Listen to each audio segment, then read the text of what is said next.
What is going on, everybody? Welcome to the Fryar Place. I'm Irving, Fryar, the host here at the Fryar Place, where the conversations are fire. You know it. You've been here. You've heard it. You've seen it. We've got another great show for you on today. Y'all come on in the room. I see there's quite a few of you who have joined us at this point. Uh-oh. My earplug went bad. Okay, here we go. Always something we're dealing with modern technology. What's going on, Richard? What's going on, Hope? Good to see y'all. We have a great show for you today. Before we get into, our sponsors and all that kind of stuff, you all know who have been following us, who have subscribed, who have been supporting the Fryar Place. Thank you very much. Oh yeah. Somebody said something about what's going on, Dawn. Somebody said something about my Dolphins gear. Let me get this straight now. I am a former Miami Dolphin, so I can wear Dolphins gear. Y'all stop tripping. Okay. Yes, I'm an Eagles fan, but don't be tripping don't trip because I am a former Dolphins. They paid me to work there, so I can wear Dolphins gear. Leave it alone. I had my hat on. I'll put my hat down because it was messing with my camera because the camera couldn't see my face, but I had my hat on. Don't make me put my hat back on. And what's going on, Wanda? Don't make me put my hat. It's kind of crooked. My hat's kind of crooked. Don't make me put my hat back on. I'm going to take it off because my camera was acting funky. But y'all listen, Kiki, what's going on? Good to see you. I need you all to stay on today and pay attention because this is, I mean, in the past, we've had obviously some great personalities. We've had some famous former football players, Hall of Famers, people like that.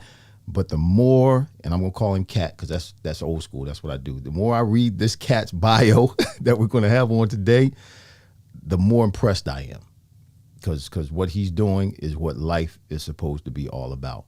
But before we get there, we got to announce or acknowledge at least some of our sponsors. This is here at the Fryar Place. We're with Green Legion, and Fox Sports Radio, The Gambler. 102.5 Philadelphia. Watch this. E&J Mobile Cigar Lounge. E&J can be found on Instagram, Facebook, and Twitter. Yeah. E&J Mobile Cigar Lounge can be found at Instagram, Facebook, and Twitter at EJ Mobile Cigar Lounge. The website is www.EJ Mobile Cigar Lounge. E&J will come to you for any occasion or any event. Yeah, E&J is a premier luxury mobile cigar and hookah lounge in the Philadelphia area. So call or text 215-806-3999 and ask for EJ. Call or text 215-806-3999. Did I say 806 the first time? I think I did. 215-806-3999 and ask for EJ. What's going on, Richard? You're waiting for my, Richard said, I'm waiting for your Commanders. No, I'm not wearing any Commanders gear. I'm not wearing any and I don't call them Commanders. I call them the Redskins. That's what they were when I played with them, and I'm just hooked on that name. I can't get myself to call them. I just can't. My mind won't change to call the Washington Redskins the Washington Commanders. Yeah. So it's just not going to happen. So y'all come on in the room. Keep letting me know who is here with us today. I see all of you. We've got quite a few in. Keep on coming. Those of you who are on Facebook, please, I would prefer, and you should prefer, to go over to YouTube, search the Fryar Place, and subscribe to the Fryar Place. Some of you are on my Facebook personal page. I would prefer, and you should prefer, to go over to YouTube and subscribe to the Fryar Place. It's a better picture, better sound, better quality. Listen, I'm gonna bring this brother in, and I'm gonna just give him his accolades after I bring him in. But he's a guy who is a servant leader. He is a young man, 38 years old, 3 kids, 38 years old, and all the stuff that he does, I just don't know how he does it. It's amazing. Greg Myers, what's going on? Focused Ambition, what's going on, y'all? That's Sid. What's going on, Sid? Greg, good to see you all the way out in Nebraska. That's what I'm talking about. Support all the way from Nebraska. But this guy that we have on today, he is a servant leader. He's doing some phenomenal stuff. What's going on, Shelly? He's doing some phenomenal stuff right here in Burlington County. I had no idea, no clue that all of this was going on. I knew there was a necessity for what he has his hand in, and his mission, his vision, and where his heart is, and his servitude in the community. But I had no idea that this was going on. Seigha Omuso is his name. Yeah, I'm gonna wait. I said it right. Did I say it right, man? Excellent.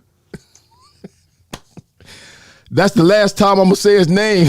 I'm gonna say Seigha Omuso. That's it. I'm not saying it anymore because I don't want to mess it up. We call him Coach O, y'all. He's Coach O. How you doing, bro? How are you?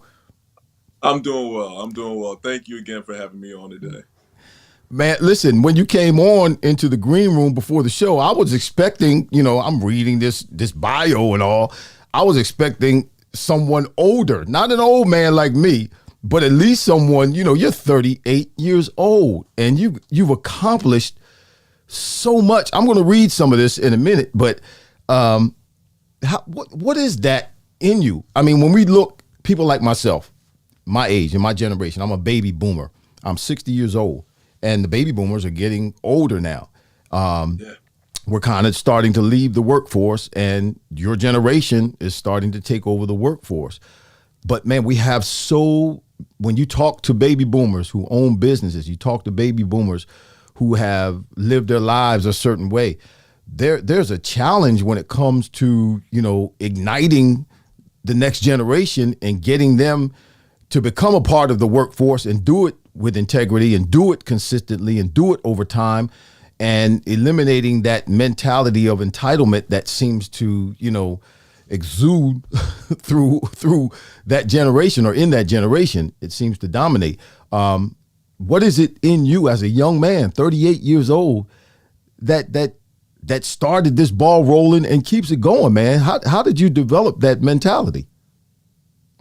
Yeah, I think first I can't give any answer without giving credit to mommy, so I'll shout out mom and my father. I think they really helped instill a lot of those principles in me, but also as an athlete, I played at a competitive level. I think that also really gave me the type of mentality when addressing things in my community that was needed, and that's like the hunger, the desire, the want to see change in real action. And I think that has always been my motivating factor, is that I want to see change, but I'm not willing just to speak about it. I'm willing to get out there and be competitive and work towards doing it. And I think that gets me up every morning, to want to see change in my community.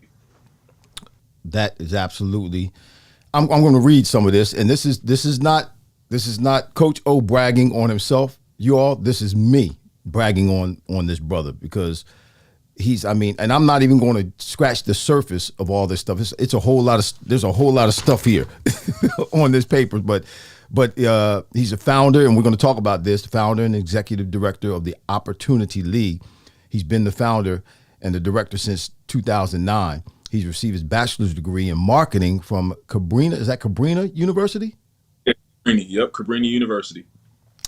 After 5 years of award-winning corporate marketing, yeah, Coach O changed careers, responding to the needs of those in his community. In 2009, he founded the Opportunity League, a 501c3 nonprofit organization. The organization focuses on building communities by providing opportunities for youth, and this is really good, youth, adults, and community development. As the founder, the organization now serves over 300, hear me now, over 300 households annually. That's not 300 people. That's 300 households. So you probably times that by 3 or 4. That's 300 households annually, and has expanded this cat, 38 years old, expanded operations to countries of Ghana, Nigeria, and Haiti, where we know there's issues. We know there's challenges, and is now in the development of Villages Community Marketplace, a community-based grocery store food hub right here in Burlington County. I'm gonna stop right there. There's so much more I could talk about or say to acknowledge this young man. But please tell us about the Opportunity League. I think your mission statement is phenomenal. But just go through that and let people know. And then, I mean, we're going to continue to talk, and we're going to give people an opportunity to get involved and find out how they can help you out, how they can be a part of this. But tell us about the Opportunity League. Yeah, absolutely. So the Opportunity League, the genesis of the Opportunity League was an opportunity for me to speak and engage with young people in my community. And initially, it was just about teaching them about business marketing, business finance, business administration, and just kind of like allowing our students to understand what the business world looks like. And then giving them a real practical application by operating in working the basketball leagues we had at the time and working the basketball games so that they could see how finance worked when it came to concessions, or marketing worked when it came to advertising, or business administration worked when it came to tying this all in. And then we would give a scholarship out at the end. And what actually took place is that the response from the students, the response from the local schools, the response from the parents, the response from my peers around me was tremendous. And it was a great responsibility that was given to us to push it forward and make sure that we created something and somewhere for young people, adults, and seniors to be able to have a space to grow, to develop, and to have opportunities. So today, we have a baseball program that has won the Tri-State Elite, I think once in 2020. We had a basketball program, which was AAU specifically, that traveled up and down the East Coast. It was nationally ranked. I now support other AAU programs like Detail U and a few other local groups in the area. And then we tie all of that in because we have active bodies, because we have students who are eager and passionate and hungry for the sport world. We want to make sure that they're well-rounded because, as you know, brother, sports only lasts for a moment. It's finite. And same thing with me. I was an athlete, and then once that light turns off, you have to start thinking about what's next. Where do you want to go? What do you want to do? And so we started to develop programs in the way of STEM, starting from middle school. That's science, technology, engineering, arts for us, and math, so STEAM. And so we introduced them to careers and educational opportunities from third grade, and now actually this year, starting from kindergarten, so that it demystifies the difficulty or the stress of having a specific career, whether that's solar or medical or construction or engineering, or there's so many different categories that we try and touch on so that students have an opportunity to really dive in and understand it before it becomes a scary thing. And so now today, yeah, we have STEAM programs, we have college readiness programs, we have leadership programs. We still support basketball. We have baseball programs. We have camps. We have social enterprise programs where we teach entrepreneurship through our print shop. We make custom gear, and and then also we are addressing health and nutrition in our community, which is really, really what I want to dive into today in the way of our grocerant is what we're calling it, a grocery store slash restaurant. So. I mean, that's just stupid what you're doing, all that stuff, man. That's crazy. When I say stupid, I mean that in a positive way. Yeah. The way, the vernacular that we use today, we say stupid, that means, the Yeah. kids, that means something good. But man, that's just, my gosh. And you just rattling it off because it's in you. It's in you, and it's your vision. And man, it's just awesome. And we're just scratching the surface. I want to address this point that Wanda made. What's up, Wanda? I see you, Vinny. David Hunt, thank you so much for your support. I love you, brother. You keep coming every week and you keep supporting. But I want to put this comment up and have you respond to it, Coach O. Wanda said that in the Burlington County Times, you gave 12 points of advice. Wanda's not up here, but she's around. Wanda, I'm not sure where you live. I think she lives down south. But she used to be up in this area. But she said in the Burlington County Times, you gave 12 points of advice. You want to talk about those 12 points of advice? Oh man, you're putting me on the spot here. Oh, I'm sorry. Okay, well, let me do this. I'm sorry. And you know what? I thought about that before I put it up. I'm like, he might not remember what those 12 points are. That's a lot of points, one or two of them. But keep it in the back of your mind. Here's what I want to do. Give us because I know you know some of these. You talked about how much particularly with STEAM, with science, technology, engineering, arts, and math. One of your success stories, one that you're particularly proud of, with one of these either young people or someone that was an adult that came through your program and now has become a successful or a positive contributor to society. Yeah. So I would say this first before I say anything. I have had the honor and the blessing of having several dozens, maybe well beyond dozens, maybe hundreds of students who are doing amazing work, and I don't want to discount or shortchange them because I'm truly proud of the hundreds, possibly thousands of young people that I have worked with. But when I typically talk about some of the success stories that we have, some names come to mind because one of the young men is right here in our building. He's the youngest councilman in the state of New Jersey.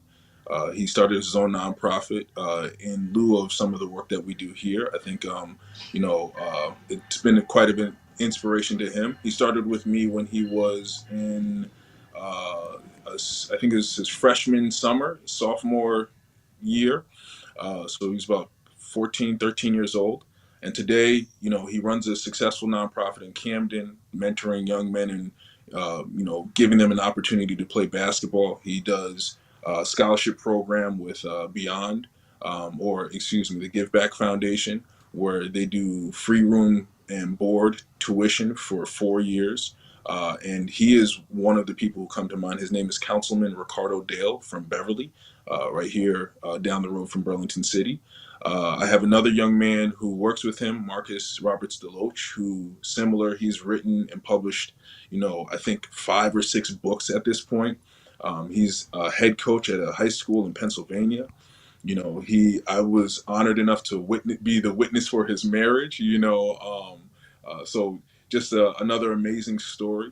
I have a young lady by the name of Zanaya Lewis who has traveled to South Africa with the NBA Players Association and taught basketball to kids in South Africa with Chris Paul. She's interviewed Michelle Obama while she was in office. But more important than any of that, she has gone to the New Jersey state legislation and changed the scholarship displacement, which the name of her organization is called Yes She Can Campaign. Her name is Zanaya Lewis. And she's doing amazing work in the state of New Jersey, and she's currently in law school. We have young men who've played for us, like Taj Harris, who is a Palmyra kid, who went to Syracuse University and set all types of records in football for receptions and touchdowns and the whole 9 yards. We have a young man we just spoke about a moment ago in Lance Ware, who started here in the Opportunity League back when he was in 8th grade, and just went from this little lanky kid to us watching him on national TV in the NCAA tournament this year. Latrell Reed was in the tournament last year from St. Peter's. So I can go on and on and on. I can't talk about one of my students. So many more, So, yeah. That's I mean, it speaks for itself. I'm so impressed right now. I'm like in awe. Forget all of the people that have been on the show, these great athletes and Hall of Famers. This is what life is all about. It's amazing.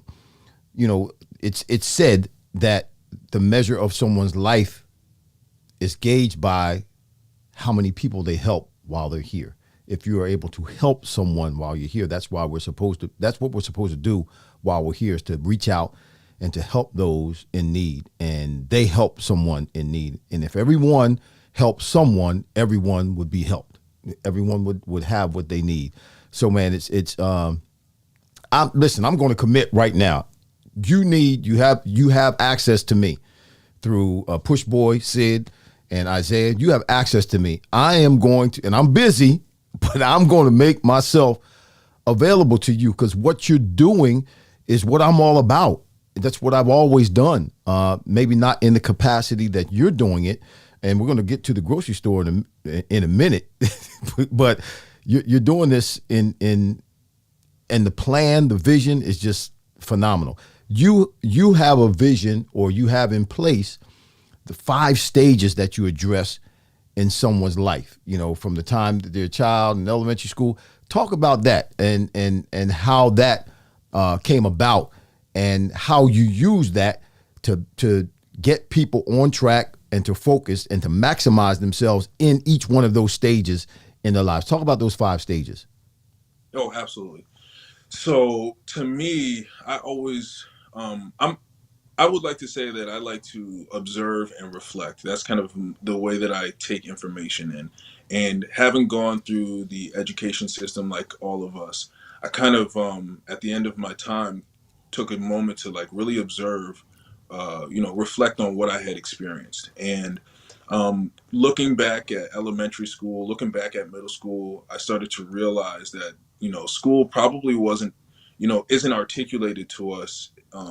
Really what it's about, like what it is designed for, what it is, the maturation process that we're actually experiencing, and how it impacts us. And so and in looking at that, I wanted to make sure that we had.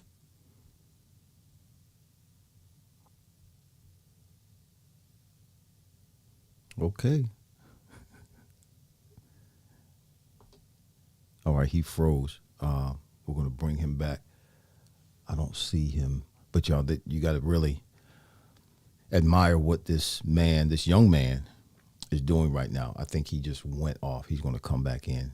Yeah, he signed off. His camera or his phone must have frozen, which again, when you're doing this live, you take the chance of something like that happening. He's not here in studio. Sometimes that's why we bring people here in the studio, but sometimes we don't bring people here in the studio and we do things remotely. There he comes. Here he comes. We do things remotely, and there's a chance this kind of stuff could happen. So we're going to bring him back and see if he's there. He is. You good? This is. I was just explaining to everybody that sometimes this happens when you're doing things remotely. Sometimes it works out perfectly. And there's no hitches, there's no glitches. Sometimes it does. And I watch. When you're watching some of the major networks, you see glitches and things like that happen. So I get settled with myself when I see glitches like that happening with the major networks. I'm not a major network, not by any stretch of the imagination, but it's just it's modern technology. So yeah, go ahead and continue with what you were talking about in terms of elementary and then middle school and high school and college and adulthood. For sure, for sure. So yeah, and don't worry, technology, we're used to it. Things happen. But no, what I was saying is that just from my observation and reflection, from my academic experience, from my educational experience, and from the experience of those around me, I wanted to make sure that we were addressing things that I don't think we're ever really taught. And one is the mentality of what students are experiencing in these different age ranges, in these different times in their academic journey, starting from kindergarten and fine motor skills, and elementary school, just getting the basics down, and just becoming settled in yourself. And then going into middle school, which I think is extremely important. It's an extremely important time in everyone's life, where there's a lot of social emotional learning. You'll find that a lot of our middle schoolers, that's when they're real physical. I was just at my daughter's and my son's little dance, their first and second grade dance here, and they're running into each other. They're doing all these things. They're running all over the gym, and um, that's the time where a lot of fights are happening because they don't know how to express themselves in positive ways or articulate their emotions. And so our STEM club for our third grade to eighth grade allows a space and a place for middle school students to interact with each other, to learn new things, to have different experiences, and explore different topics. And then as we transition into high school, then it becomes about systems of accountability, learning that you're accountable for your actions, you're accountable for your schedule, you're accountable for the outcomes in which you design, whether your parents are involved or not. And so we create leadership programs in that space. We have college readiness programs in that space. We allow for internships where high school students can work through their school to be able to have a on-site physical, real experience in a topic that they are passionate about. And then as we transition past high school, it kind of branches off into two different directions. Either you're going to college or some type of academic institution, or you're going into the real world and in the workforce. And so, as a workforce development organization as well, we are partnering with organizations to offer career opportunities, to offer certificate programs through RCBC and other institutions to allow us, our young people in our community, to still have a livable wage and a respectable and decent career, and to be able to own, their community, to be able to be a contributor in their community, and we continue past there because life doesn't stop once you have a job. We realize that there's a lot of things that we need, that I needed personally, which is why it was passionate to me, like first time home buyer, credit, business acumen,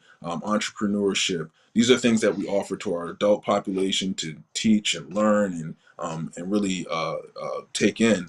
And then lastly, we have a senior program where we work with other senior programs to allow our senior citizens to have a space to re-enter the workforce if that's something that they're interested in doing, or give back to their community.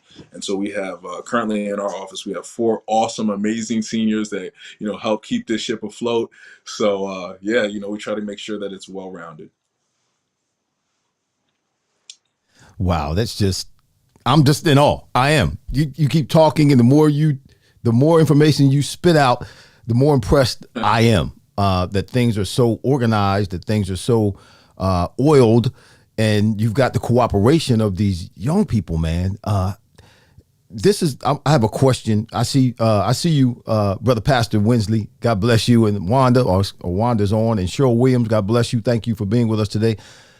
This is kind of off a little bit, but it is attached to what it is you just addressed, and that is, okay, you talk about elementary school kids, and middle school, and then high school, and they're so influenced, and I know this has to be a challenge for you. They're so influenced by social media. Oh, yeah. What kinds of, I mean, and maybe this is for parents who may be watching or who may watch this, who have, whether it's middle school kids or even elementary school kids or high school kids in your home, and you're struggling. There's a challenge between, what you're trying to teach them, what you're trying to impart into their lives based on your beliefs. But there's always this struggle, this pull from social media about with everyone else's opinions and their peers and all of that that's going on, and approval that people seek through social media. What kind of challenges or what kind of things do you do to overcome those challenges? And maybe just what you're going to say is going to help some of us as parents, or those of us that are parents, with our children. Yeah, for sure. First, I would say it is a natural thing for children not to listen to their parents. so what so what I try to do is just be reverberate the messages that parents would. Uh, Uh-oh. He just went out this time. He must be in a bad area. Uh-oh. He's trying to fix it. my I back. no, oh there you go. Hold on. My back. Let me see. Let me see. Are you back? Yeah, you're back. What happened? Yeah, doesn't want us to be great today. It's okay. It's So, okay. no, this and that's listen, and this is just a preaching moment. I'm a sneaker preach right here. When you're doing good things, first of all, the enemy, there's evil in the world, and the enemy is not going to let you just walk into your destiny. He's not going to just let you do what you've been purposed here on the earth to do without any resistance. And the message that you have and what you were getting ready to say or articulate with regards to social media and our young people, somebody obviously needs to hear this. It's going to be a gem. It's going to be a nugget that's going to help push someone or lead someone or guide someone in the right direction in terms of dealing with their child and social media. So that's all it is. I'm just really impressed, bro, that you have that much influence and the enemy is that scared of you. That's right. That's right. Go ahead. Yep. No, it's like I was saying earlier, I think that it's natural for young people to not listen to their parents. So our goal is to reinforce a lot of the wisdom that was imparted on us and the information that parents, are really trying to get across to our students. There's a few ways that we look at it. One, through sports, it's, that's the one thing that is active, through basketball, through baseball, through soccer, through football. No matter what, as an athlete, you kind of have a captive audience. So we are able to kind of reinforce those things. And then, as far as social media goes, occupying our kids' time, right? Making sure that social media is not the heavier counterweight on their diet of exercise through the day, right? So that's why a lot of our programs are more fun. They're like club based, where it's a social environment where they're talking to each other. Because you're right, kids do not get an opportunity to get out and talk to each other outside of school, and so they're not maybe having the same type of conversations that they need in order to be successful. So that being in clubs, being in organizations, and being in social settings are extremely important. That's how we grew up, and so we were able to navigate life and navigate society, and understand accountability in a different way. So the students that we typically see today don't typically have that, because the only social setting they have is either sports or school. They don't get to talk about what relationships look like, or what living alone on a college campus looks like, what a career looks like, what their passions are, which is extremely important to me. And that's usually how I, speak to our students, is understanding and just listening to them, understanding what their passions are, and then figuring out a way to allow them to explore that passion so they can make a decision quicker in their life. That's awesome. That's awesome, brother. I think Wanda, let me throw up the comments window. Wanda said that she looked it up. Watch this. Yeah, She there we said, go. make each day your masterpiece. There we go. The carrot is mightier than a stick. Make greatness attainable by all. Seek significant change. Don't look at the scoreboard. Adversity is your asset. Yes. Adversity So is your asset. If you see it that way, yes. If I'm getting pushback, that must mean I'm doing something like we just talked about with, you popping in and popping out and this whole, setup, having some issues. But yes, adversity, it comes because there's progress that you're making and you're going to get pushback. And if we see it that way, then that changes our perception and perspective about what it is we're doing and helps us to continue to press on and move forward. Go ahead. I don't want to stop you, bro. Go. yeah, so the lessons of leadership is something that is near and dear to me. So when you had mentioned it earlier, I was saying that I was put on spot because I had to remember all of them, but most of them are things that I kind of hammer away at every single day. And one of those things is the adversity. Adversity when coaching and speaking to young people, for me, adversity maketh a man, right? Adversity is the thing that we need in order to develop the character that we are going to become. And so, adversity is an asset when you look at it, and that's what the role of a mentor or someone in your life who you're speaking to should address and should continue to speak about. Right? Adversity is one of those things that really help to define and develop who you are. One of the other things that I love to talk about is it takes 10 hands to make a basket. That is a true communal community essence, right?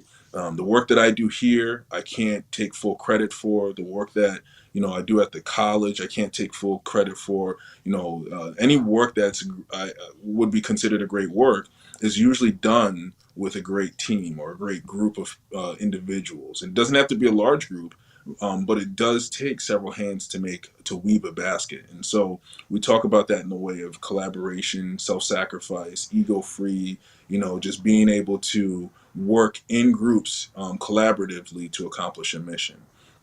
And so the 12 lessons of leadership is something that is just something that resonates within our organization. That's awesome, man. We haven't even talked about this yet, but talk about the Burlington Food Access Network. I mean, you just I don't understand how you're doing all of this. I mean, I'm not nearly as busy as you, and the things that I have to do, I can't get them all done. Yeah. Get them all done, but you're doing several things, and you're doing them at a high level of success. But talk about the fact that there is a good food, healthy food deficiency in certain areas in our country, and you've created this Burlington Food Access Network to combat that. Yep. So the Burlington City Food Access Network, which is BC Fan, came together, in kind of a interesting way. We were solicited by another organization to think about healthy options in our community, and then we became part of this group. The group consisted of the Burlington City School District, the Burlington City Police Department, the Burlington County Health Department, City of Refuge, which is one of our local clergy, and so and I think there might have been one or two other groups as well. And we all came together to have a conversation about what we were seeing happening in the community in 2019 and 2020. That was exasperated in 2020 by the pandemic. And the thing that was blaring to us was that there was a absolute food crisis that was going on here in Burlington City. All right. The pantries were overflown. People weren't really given access to healthy food options. And so, as a group, we decided that we wanted to do whatever it took to work together. Oh, and the Burlington City Municipality as well. They've been awesome to work together to be able to, combat these things. And what we decided was, one, we need to have an ecosystem of organizations that can provide certain different technical ability, different, just background, just different ability in general. And that then came to, okay, now we have all of these things and all of these people, and what do we do with it now? And I think for me, I was driving up High Street. So if anybody's familiar with Burlington City, back in 2020 during the pandemic, I was driving up High Street and I saw one of our senior citizens walking up the street with one of the push carts, and in that push cart was bags from Save a Lot, which at that time is across both lanes of Route 130 on the other side of the highway, up about 3 or 4 blocks. And I thought to myself, wow, one, this woman could be my grandmother. And if my grandmother had to walk across Route 130, 2 lanes, down the street and back with all these grocery stores, there is a big issue. There's a major issue. And, that brought me to the conclusion that it would be important to have an actual community grocery store slash community marketplace in the city of Burlington that is easily accessible. What actually happened from there is that we realized that this is not just a Burlington City issue. It's a statewide issue. It's a national issue. There's a lot of local communities that don't have access to fresh organic produce at a reasonable price, and so much more. I would, and you kind of answered my question. I was going to ask that question: is something like this being done, something else being done like this across the country?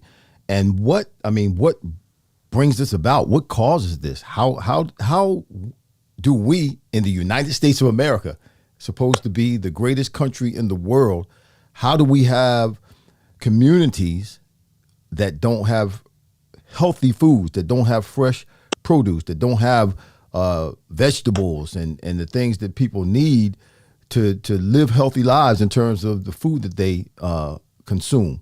How does that happen? Yeah, I think from my research and my observation, I mean, a lot of it is historical. I think there's a lot of historical practices that led to this case scenario.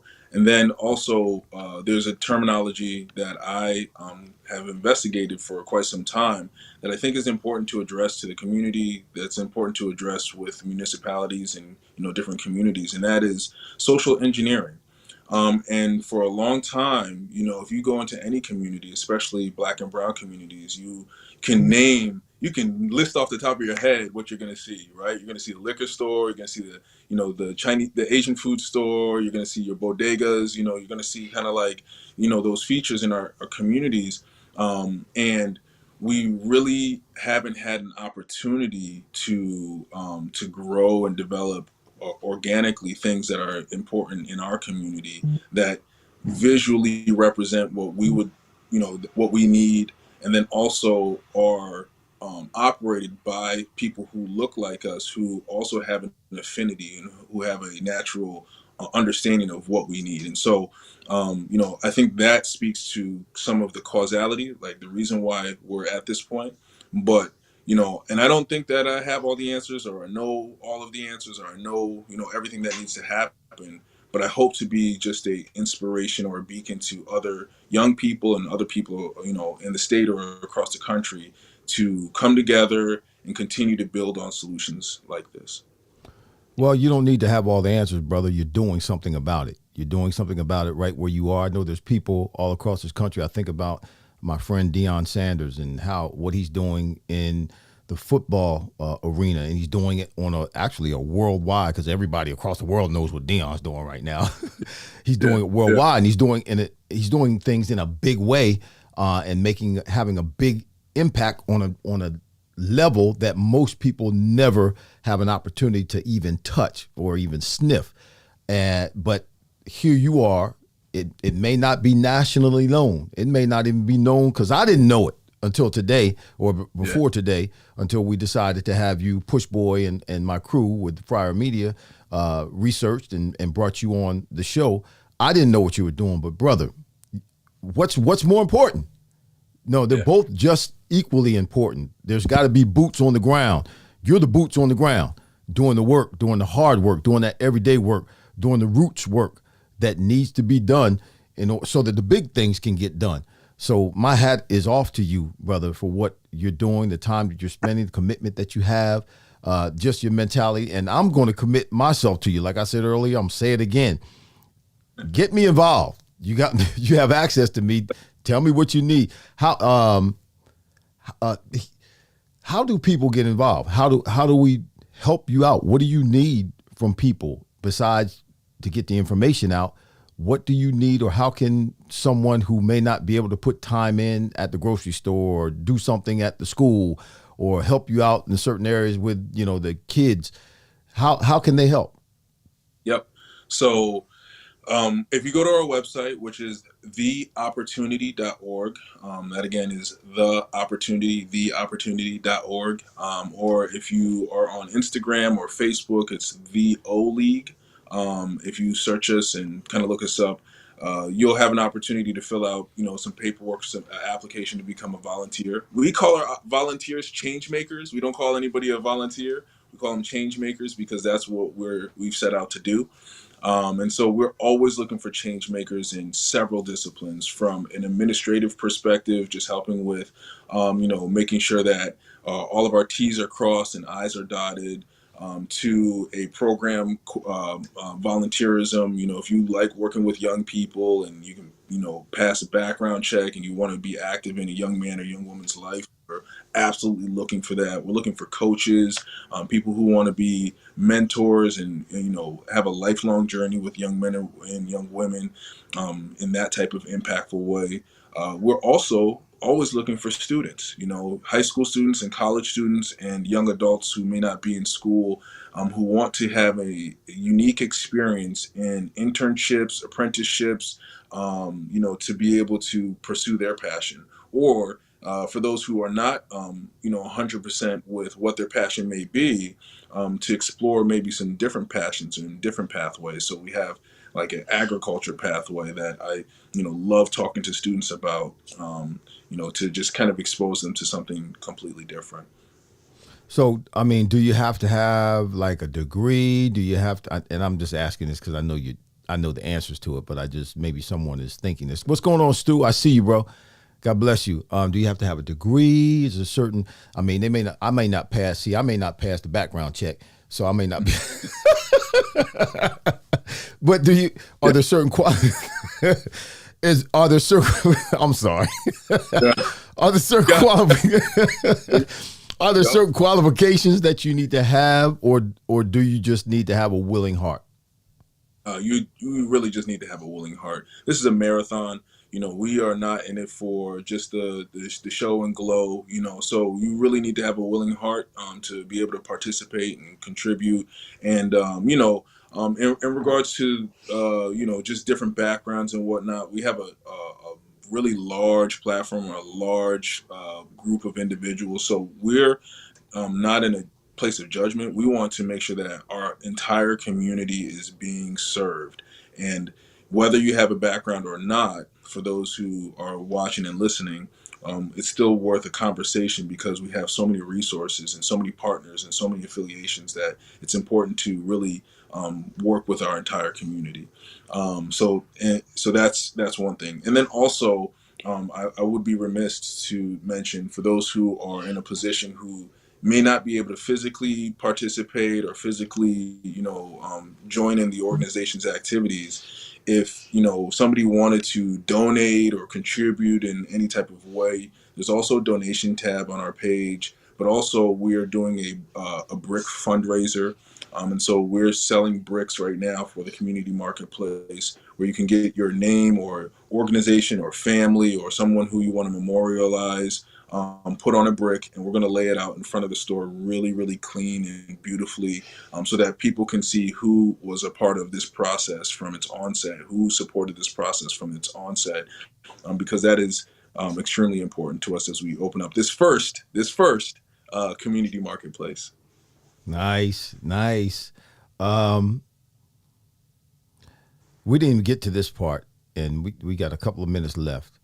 But ladies and gentlemen, this is a young man who's 38 years old. He's married and has 3 children. And one of those children is 1 year old. Yeah.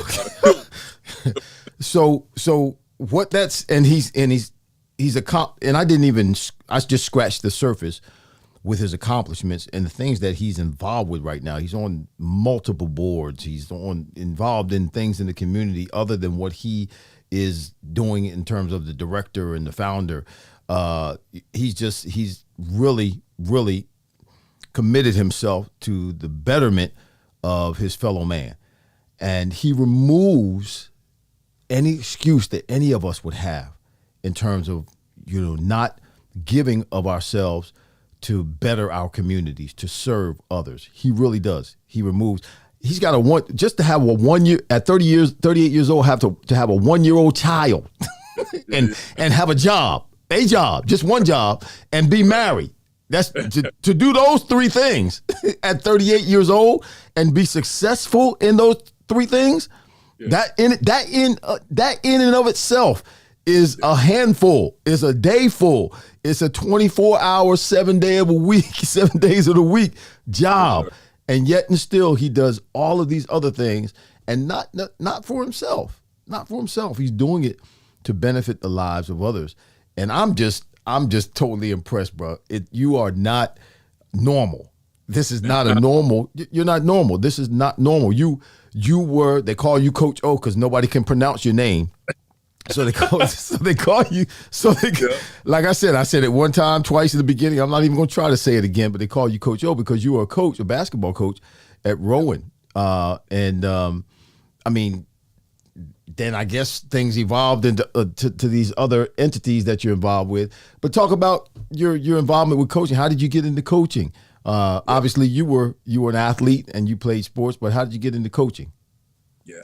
I had never anticipated being a coach. That was something that was completely God's plan.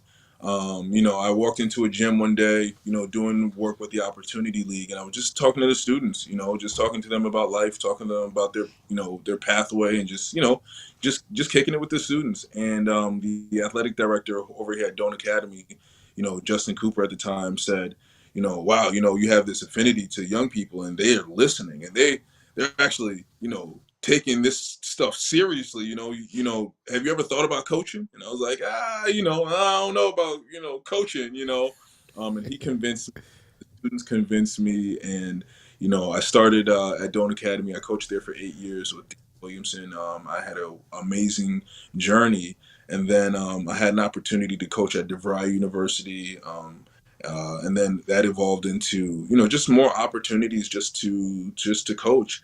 And one day, the position opened over at BCC, which is now Rowan College at Burlington County, and they needed a coach, and fortunately I was available, and I coached over at RCBC. We did some amazing things. We had some amazing runs. We really were able to do some unique things for the community here, and I've been just coaching since. It's one of the best ways for me to reach out to our young brothers, to talk about life, to just join them on their journey of life. And today, all the years and all the guys that I've coached and all the girls that I've coached, the women that I've coached, I think the biggest blessing for me is the fact that I'm still able to have a relationship with them beyond the years on the court, And so, if anybody out there is listening, we want athletics back at Rowan College or Burlington County. So, so we can get back to work. So, Yeah, I mean, sports are part of school. You got to have athletics in school. yeah. You got to have that. But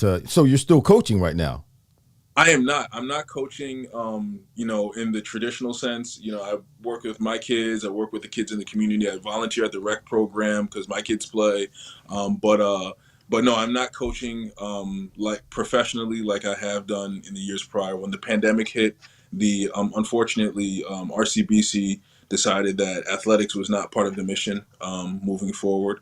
And so, like as I stated, if anyone's listening, we would love athletics back at the college. But So yeah, you have any predictions for the Final Four, men's, women's? uh, everybody's out. Everybody's out now, so no predictions.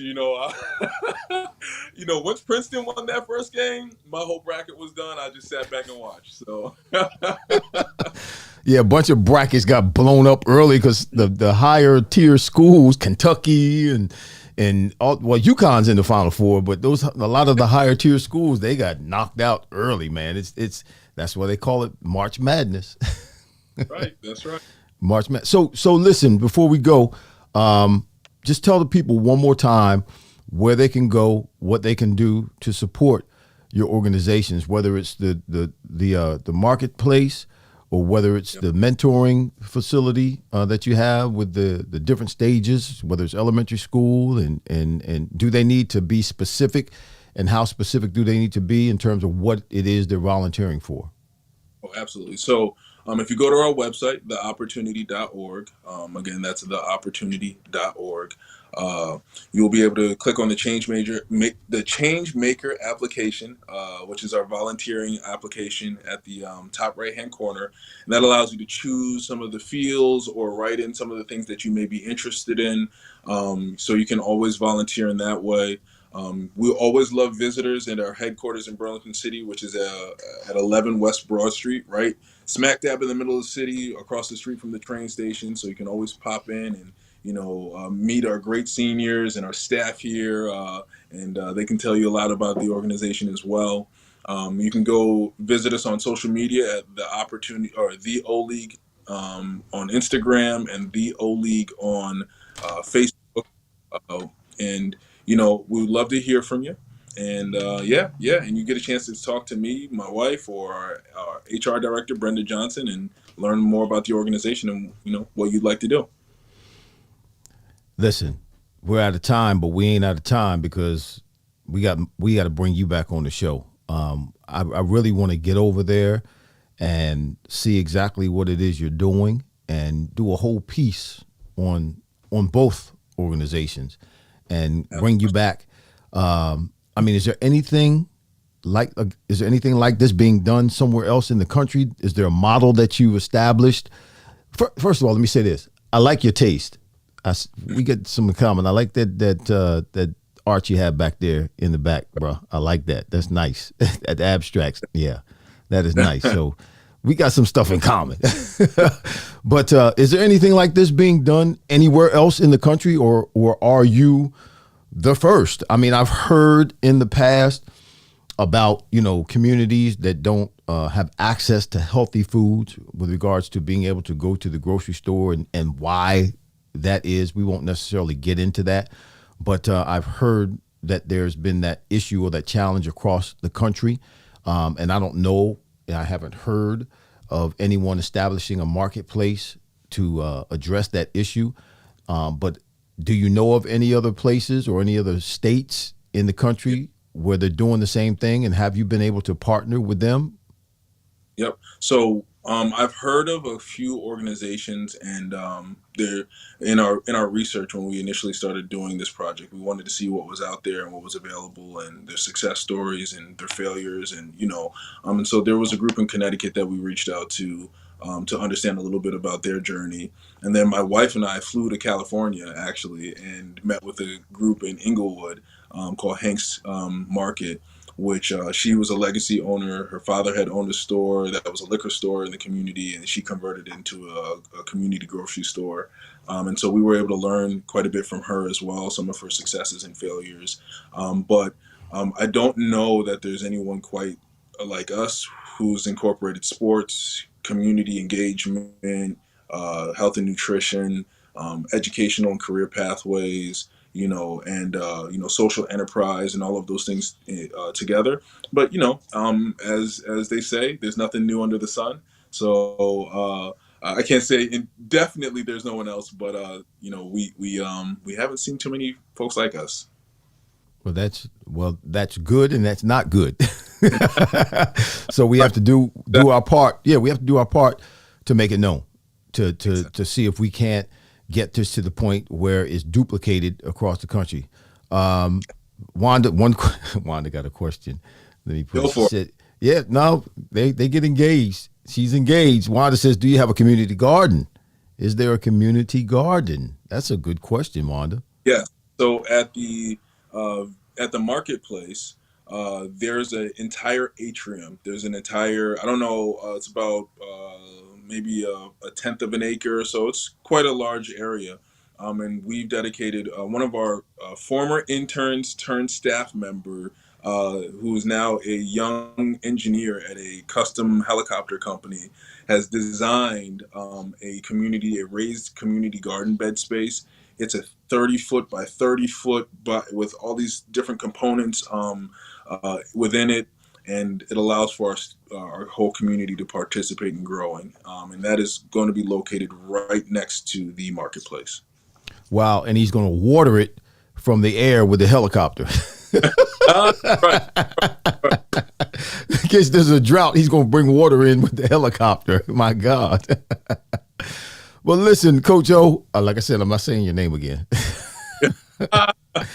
God bless you, man. I mean, God keep you, and God continue to open the doors for you, continue to give you the strength that you need. May he continue to bless your family, to keep you all together, because it can be a challenge, I'm sure, at times. I'm sure you've had challenges, things you've had to overcome, sacrifices. Man, we didn't even get a chance to talk about that. Sacrifices that you made as a young man to serve other people. And we know that there's challenges. We know that the enemy is not happy about it when we start helping other people. But our prayers are going to be with you. I'm going to continue to pray for you. I'm going to continue to stay in contact with you. I'm going to give of myself whenever and wherever I can, as you seem or deem necessary. I don't know that I'm going to go online and fill out the application like everybody else, because I may get booted out. Right. That system going to boot me out, man. Get out of here. You can't come in here. So I'm just going to deal with you directly. Is that okay? Hey, y'all, yeah, if you go into the system and you try to get in to volunteer, you get booted out, give me a call. Email me here at the Fryar place, and we'll see what we can do. But listen, go to theopportunity.org, theopportunity.org, if you want to volunteer, or even if you just want to give a donation. Please, let's continue to be a part of this great organization, support this great organization that's right here in Burlington County, in Burlington, New Jersey. You may not be from Burlington, New Jersey, but there's quite a few of you who are here today, who are watching, whether you're Wanda and you went down to North Carolina, you used to live up this way. My mom is on. Mom, you're right up the street from Burlington. God bless you. Let me see if I can get this cursor over here. Okay. Who else? Cheryl Williams, Pastor Winsley. Yeah, he's local. God bless you. David Hunt. God bless you, Vinny. I know you're local and you own a food store and a smoothie business. Come on, let's get involved. Greg Myers, he's all the way in Nebraska. You can give a contribution, a monetary contribution, Greg. It'll be all right. And Sid, we know you're involved. Hope, Kiki, Richard, come on, let's do something. Let's spread the word. Listen, brother, thanks for being with us today. Thank you. Seigha Omuso. No, Omuso. I didn't say it right. Seigha Omuso. I got it, right? That's right. Did I say it right? No, you say it. You say it. Seigha Omuso. Omuso. I didn't say it. I said Omuso. Omuso. Seigha Omuso. Coach O. Listen, brother, God bless you. This will not be the last time we talk. I thank you so much for being on the show with us today, for taking your time out of your busy schedule to be with us. I hope that people see this, whether they've been watching live or they see this at a later time, and take action, get involved, because this is something that is, in my opinion, it's definitely necessary, but it's something that should not be transpiring here in this country. We have a great country. We have everything that we should have, everything that we need, and everybody should be partaking in that. There should not be homeless. There should not be people who are don't have food on the table. That should not happen in this country, but it is. So people like you who are doing something about it, we need to stand with you and stand for you and continue to support you. So thank you very much for being with us today, and we'll talk with you soon. All right? Yes, sir. You got any last words for the people? No, I appreciate you being on having me on the show, honestly, and I look forward to the outreach again. If that application doesn't work, give us a call. That's right. We like talking to folks, anyways. I put that in his mind. It'll work. That's right. Look, this brother's too organized, and he's got things too tight for that website not to work. Trust me, it's going to work. And if you get kicked out, you're supposed to be kicked out of it. I love you, man. I'll holler, all right? Thank you, God brother. bless you. All right, God bless you. Oh, that was a great show. Love him. I love the work he's doing. Feeding people, created a marketplace to feed people, creating a educational institution that socially and economically and physically and educationally for people in every stage of their life, to bring support to them, whether you're a newborn in elementary school, or you're in a grade school or middle school, I should say, or high school, or even afterwards in college, and your life after college. He's addressing every area, those 5 areas of our lives that are important for us to recognize where we are and how to maximize those areas, so that when we advance to the next area of our lives, we're going in hitting the ground running with an advantage, prepared for that next stage of our lives. It's awesome. Awesome what he's doing. Coach O, right here in Burlington County, in Burlington, New Jersey. Remember, the opportunity, go to theopportunity.org, theopportunity.org, or you can check him out on social media, or check them out on social media, Facebook, Instagram, on the O Lounge. No, not Lounge, League. It's the O League. I'm sorry. The O League is what they're called. And that's on social media, the social media platforms, Facebook, Instagram, the O League, the letter O League. Check them out. Those of you who are nearby, let's help out. Let's be a help to this brother. Let's assist this brother. It's a great organization. Let's give of ourselves. If you're not doing anything like that already, what are you doing? Are you just taking up space and sucking up air until you die? No, we're supposed to help one another. We're supposed to assist one another. We're supposed to be there for one another. The song says, if I can help somebody along the way, then my living will not be in vain. Yes. Who are you helping? Who are you assisting? God doesn't provide for us to make it and then to forget everybody who's behind us. No, when we make it, when we walk through that door that's been opened for us, we're supposed to reach back and help somebody else. Yep. When we make it to the top, we're supposed to reach down and help pull somebody else to the top. So that's all for today. I'm done. I mean, he said it all. Coach O said it all. Young man who removes every excuse that any of us might have for being lazy. My gosh. And not only is he just working a job, but he's doing for others. How rare is that today? 38-year-old young man. God bless him, and God's blessings remain upon him. Continue to give him the energy, the strength, the mindset that he needs. Great discussion. Seigha Omuso. I don't know who. I don't know if that's his Mrs. Is this Mrs. Omuso? Great discussion. We are proud of you, Coach O, Mom and Dad. Oh, it's Mom and Dad. Okay, Mama Omuso. God bless you. Thanks for being on today. Thanks for watching. You've been hanging in there, and you hear me ranting here at the end of the show. But man, I'm just very, very impressed with your son. I am. Not that we haven't had other folk or other type folk that are doing great things on this show. We have, but this is just dear to my heart, and that's why I continue to talk about it. That's why I continue to stay on 11 minutes longer than we normally are, because I'm just so excited. I'm so impressed, and I'm so elated with what he is doing, because it's rare today, particularly when you're talking about a 38-year-old young black man. My gosh, God bless him.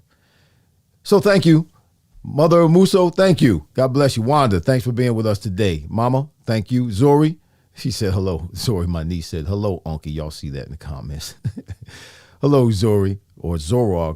I call her Zorro. Zorro, what's going on? Stuart Winrow, God bless you, brother. Cheryl Williams, God bless you. Pastor Winsley, God bless you. I don't know if you're still on or not, but thank you for coming in. If you stayed in just for a minute, thank you. David Hunt, thank you, brother. God bless you, bro. Vinny Capriati, Shelly, Greg Myers, I don't know if you're still there. Sid, bless you, brother. Thank you.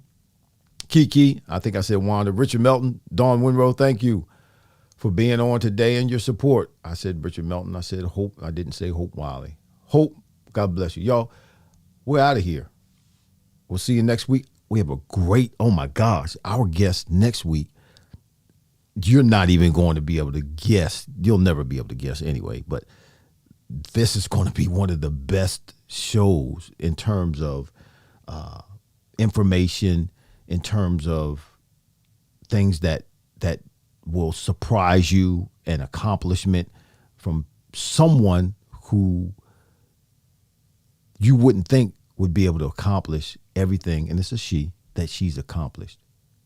I don't know if I'm saying something that makes any sense or not, but we have another phenomenal guest for next week. Now, next week, just so you know, we're coming on a little bit later next week because next Friday is Good Friday, and I'm going to be in church, not at T&J on Friday, but I'm going to be at church at a Good Friday service at noon down at CCU at 12 o'clock. So 12 o'clock noon. So we're going to come on a little bit later. So hit your notifications button so you see when we come on. It's going to be somewhere between 3 and 5. I can't tell you exactly, just when I get back after the service and get myself together and get our guest lined up, then we're just going to come on. There's no specific time. So hit the notifications buttons if you can. Those of you who have subscribed to the Fireplace on YouTube, that way you'll be notified when we go live. But we are going to be live on this coming Friday, which is Good Friday. It just won't be at 12 noon. It'll be sometime 2, maybe 3 hours later, somewhere around 2. Somewhere around 3 or 4 o'clock. I'm finished rambling. I'm going to see y'all next week. All right. Take care of yourselves. Don't forget to get involved, theopportunity.org, or on social media, the O League, Facebook, Instagram. Thank you for your support. Thanks for coming in today here at the Fryar Place, where the conversations are fire. Yeah, it gets hot here sometimes. You have the fan. Woo! Hot fire. See y'all next week. God bless you. Stay safe.